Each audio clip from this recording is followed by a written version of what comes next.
o comando exercido pelo DNA passa pelo controle da produção de polipeptídeos. Ao determinar a síntese de uma proteína, o DNA ele pode controlar indiretamente algumas características que estão relacionadas aí a essa proteína que foi produzida. A descoberta do RNA mensageiro pelos biólogos franceses François Jacob e Jacques Monod estabeleceu um vínculo entre o DNA e os ribossomos. Na transcrição, que nós já aprendemos, uma das cadeias do DNA ela vai atuar como molde para a produção de uma cadeia de RNA, cuja sequência de bases vai ser complementar à cadeia de DNA da qual ela se originou.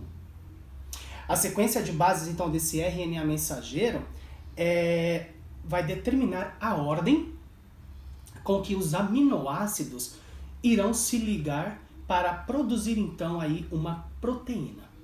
E essa leitura ela é realizada numa organela celular que fica lá no citoplasma, que ela é chamada de ribossomos. Então, o segmento do DNA que vai codificar essa síntese de uma molécula de RNA também é considerado um gene. Esse RNA mensageiro, então, por sua vez, ele vai conter uma mensagem que vai dizer, que vai ensinar ao ribossomo como produzir aquela proteína específica, aquela proteína que nós iremos precisar naquele momento. E aí essa mensagem deve ser suficiente para codificar os 20 aminoácidos que compõem aí uma proteína. E então é plausível que se tenha aí, então 20 mensagens diferentes para serem codificadas. Esse código empregado, nesse processo todo é também chamado de código genético. Olá, meu aluno, olá, minha aluna. Eu aqui, professor Josemar Ferreira, convido você agora para a complementação da aula do DNA, a proteína, e hoje nós iremos falar sobre a produção, a síntese da proteína.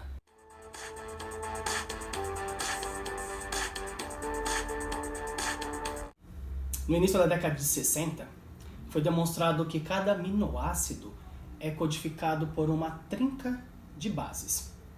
A gente falou isso na primeira aula nossa. No RNA mensageiro, então, cada grupo de 3 bases que codificam a proteína vai ser chamada de códon. Então, como o RNA tem 4 bases diferentes, calcula-se então que existam aí 64 códons diferentes, que vão ser codificados aí em uma proteína.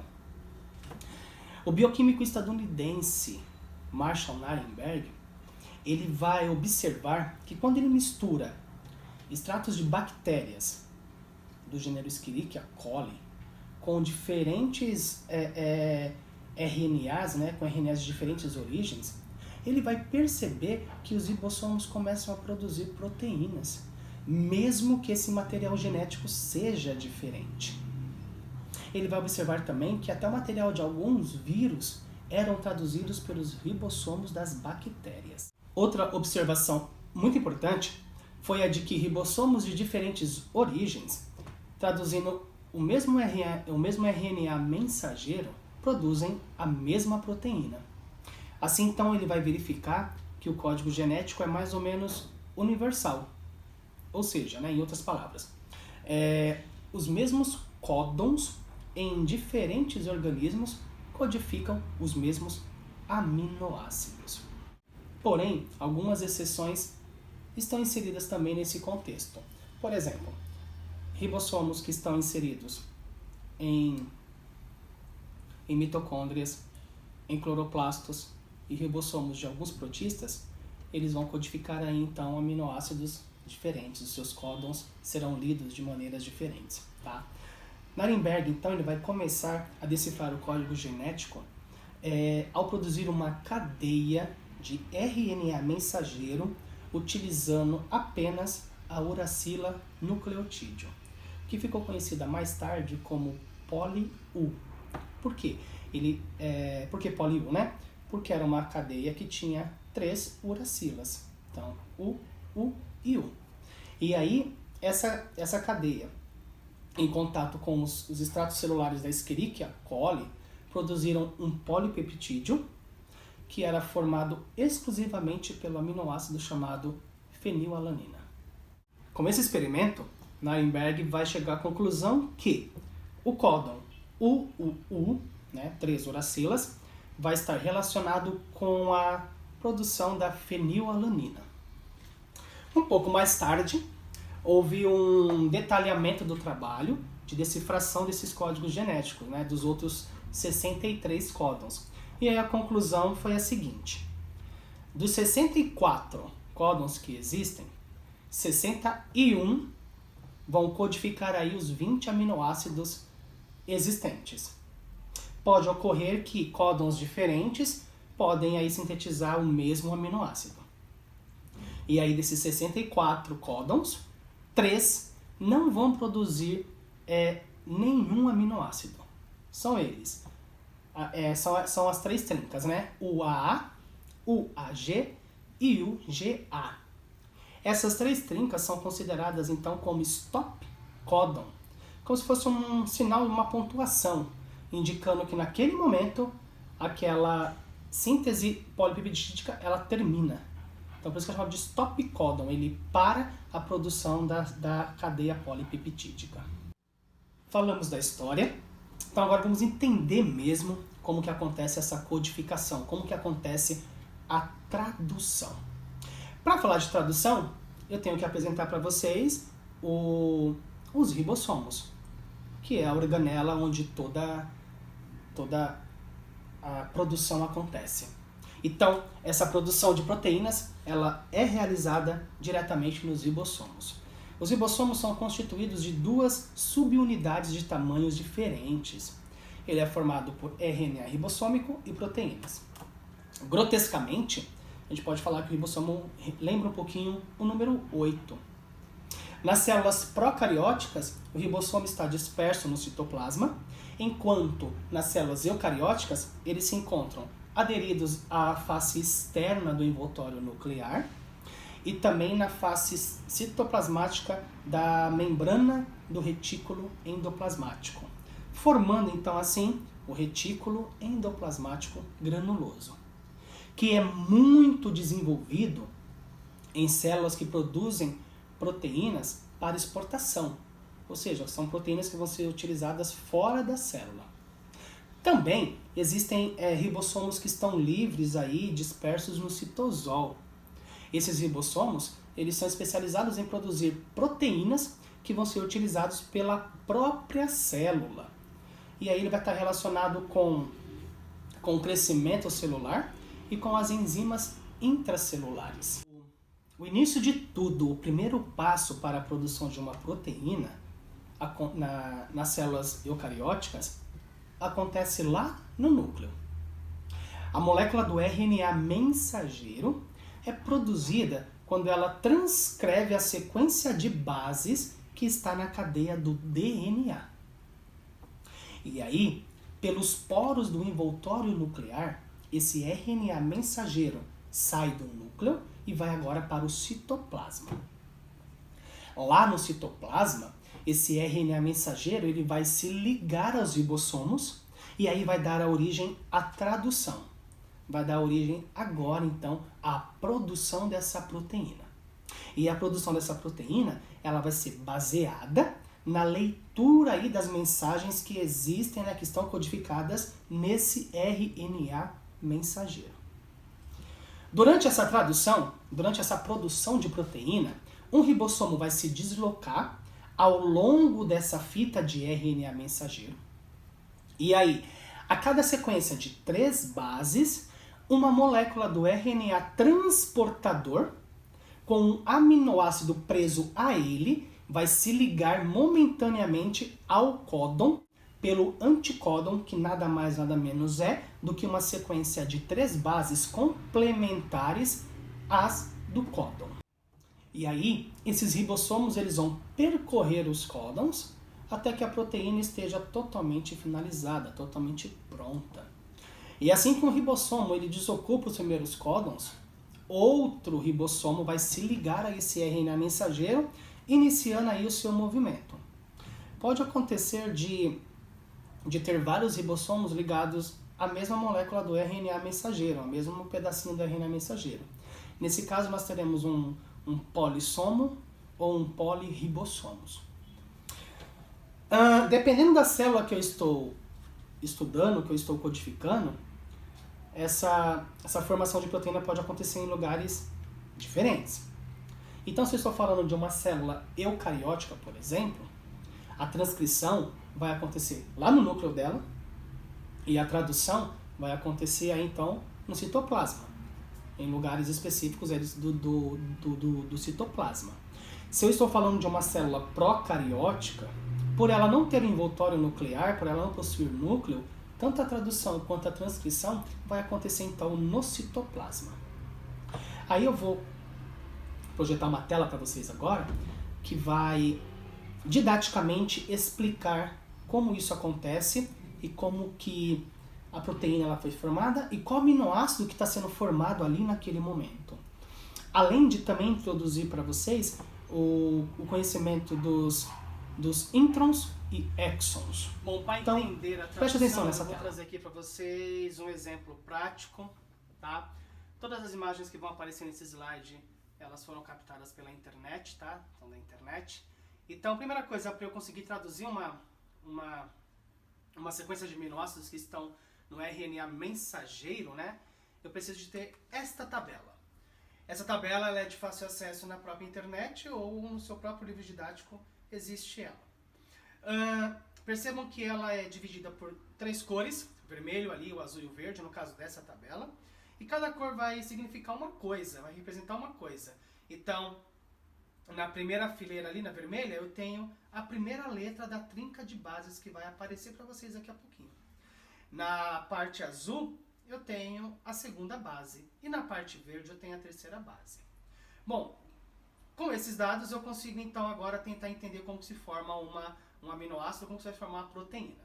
Então, ó, vamos imaginar que nós tenhamos essa sequência de nucleotídeos que se encontra no RNA mensageiro.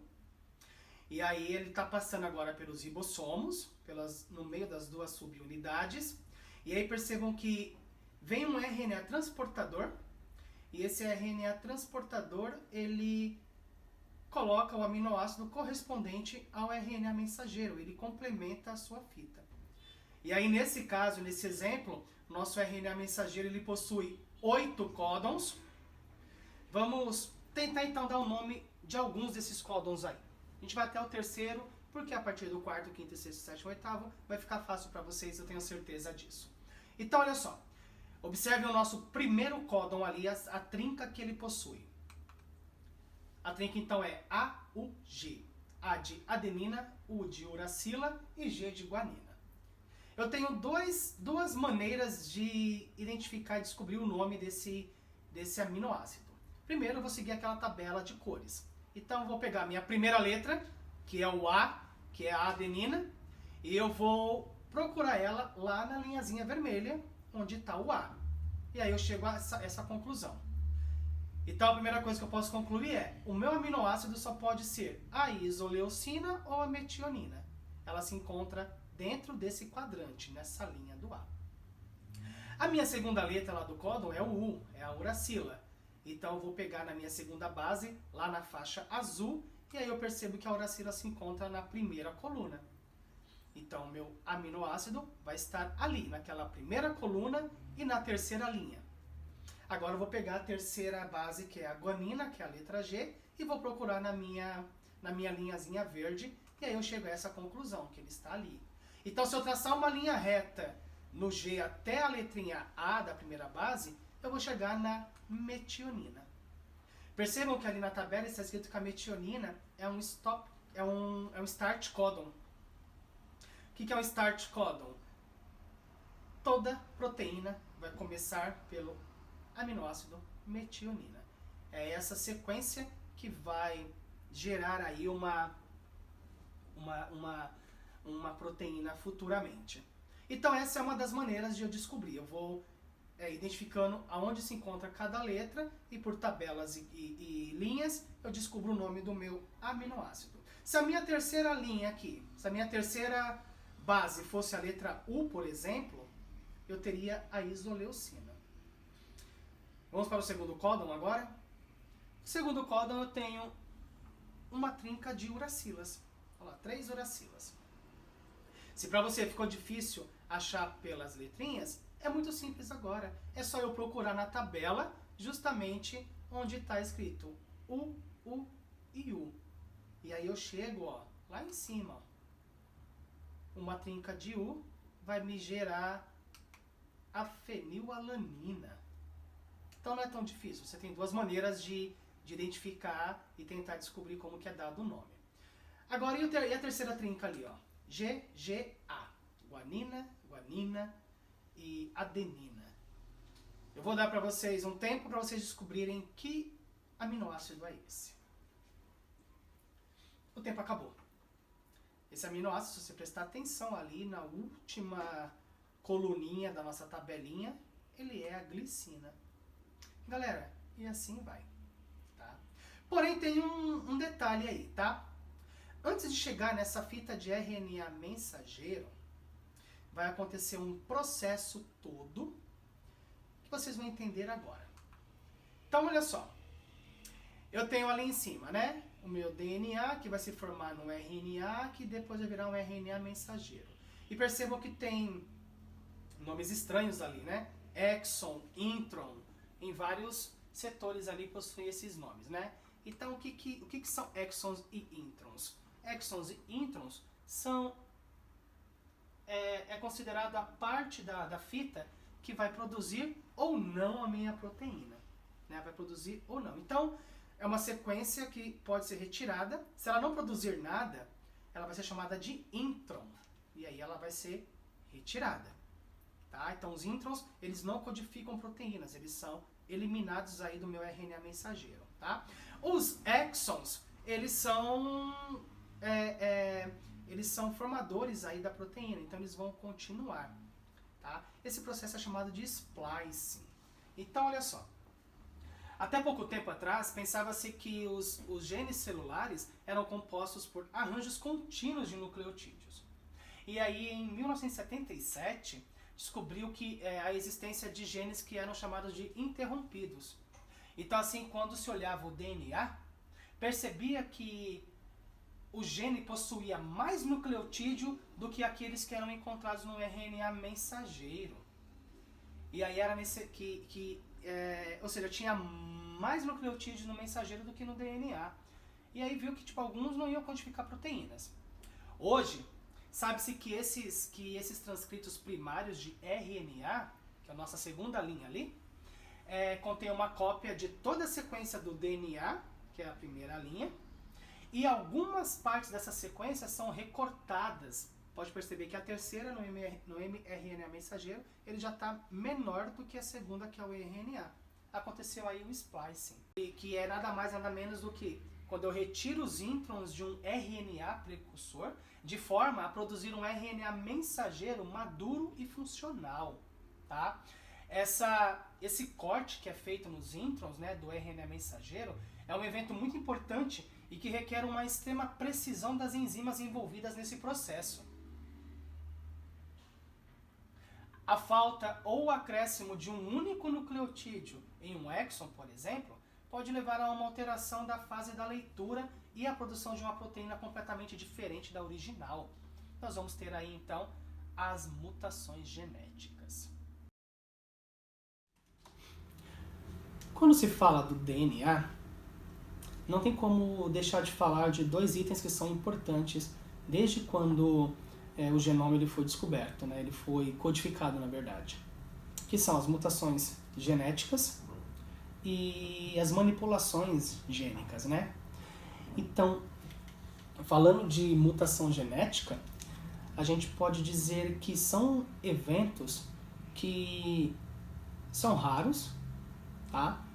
Mas que geralmente eles são muito prejudiciais ao ser vivo que sofreu aquela mutação. Por quê?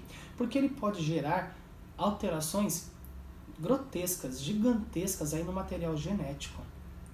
E aí essas transformações, elas vão ser transmitidas aos seus descendentes. Muitas mutações genéticas são severas demais. São muito duras para o organismo. Que podem, por exemplo, faltar um pedaço de um cromossomo. E aí, dependendo de onde for, pode causar uma doença, pode causar uma esterilidade e pode causar a morte. Tá? Porém, esse tipo de mutação genética, grotescamente falando, assim, abruptamente, ela tem pouquíssimo ou até nenhum significado para a evolução das espécies. O tipo de mutação que mais tem significado para a evolução das espécies são as mutações mais discretas, aquelas que acontecem num pequeno segmento do DNA. Porque aí ela vai ter uma maior repercussão evolutiva. Porque quando ela vai alterar uma cadeia de nucleotídeos, elas vão determinar a mudança na proteína, cuja a produção é comandada por essa porção de DNA.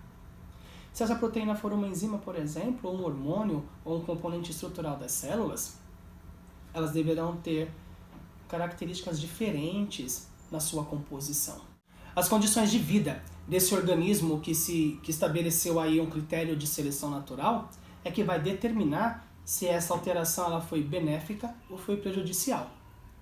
Esse tipo de mutação que é capaz de modificar uma proteína e, consequentemente, aí uma característica dela é chamado de mutação gênica.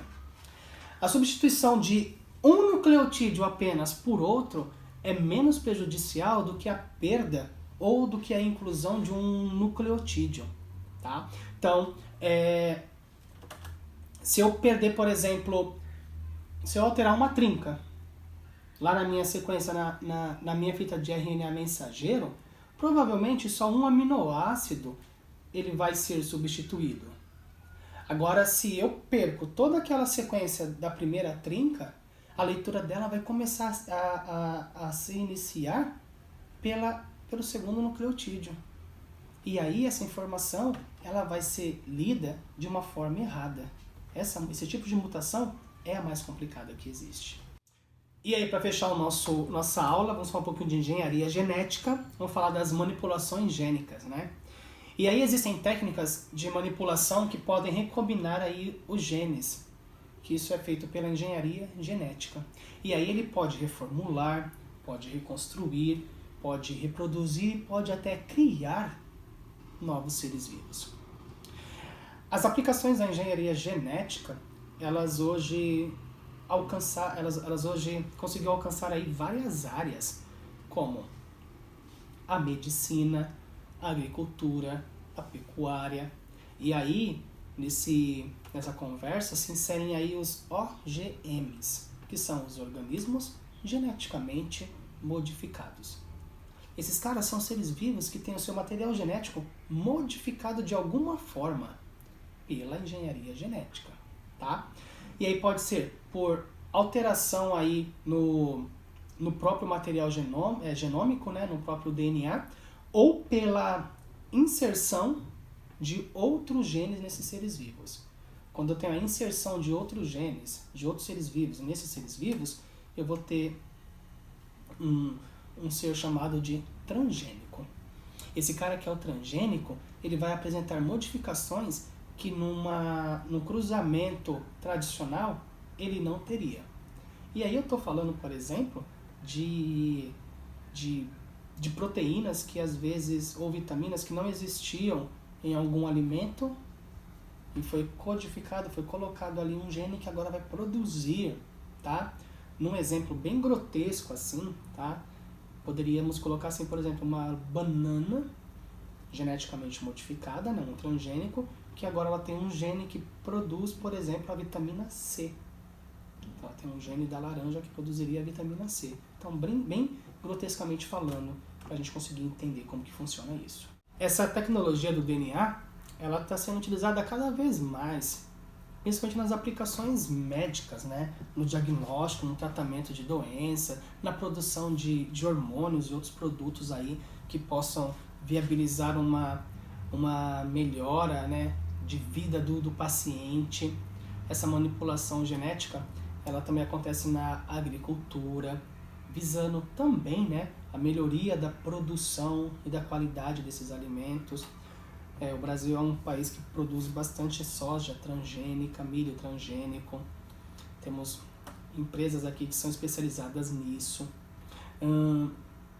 Além de algumas técnicas que manipulam genes de micro-organismos que atuam para a degradação aí de poluentes e produtos tóxicos que são jogados no meio ambiente. Outra aplicação já mais polêmica da engenharia genética se traz aí no âmbito da clonagem e da terapia gênica. Todo mundo acho que já ouviu falar na ovelha Dolly, né, que foi clonada. O Brasil também clonou, né, um bezerro, né, a bezerra Vitória.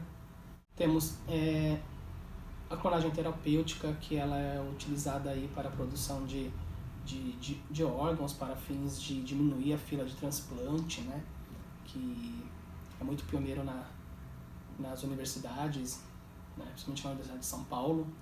Então, a engenharia genética ela é um ponto muito polêmico nesse momento, né? Porque agora eu tenho o poder de manipular o gene, e aí, dependendo qual é a minha linha, eu posso levar isso para o bem, ou eu posso levar isso para o mal. Então, meu aluno, então minha aluna, com essa aula a gente termina o ciclo do DNA até a proteína. Espero que você tenha entendido como que acontece todo esse processo no nosso corpo. Espero que você tenha gostado e aguardo vocês para uma próxima aula. Até lá!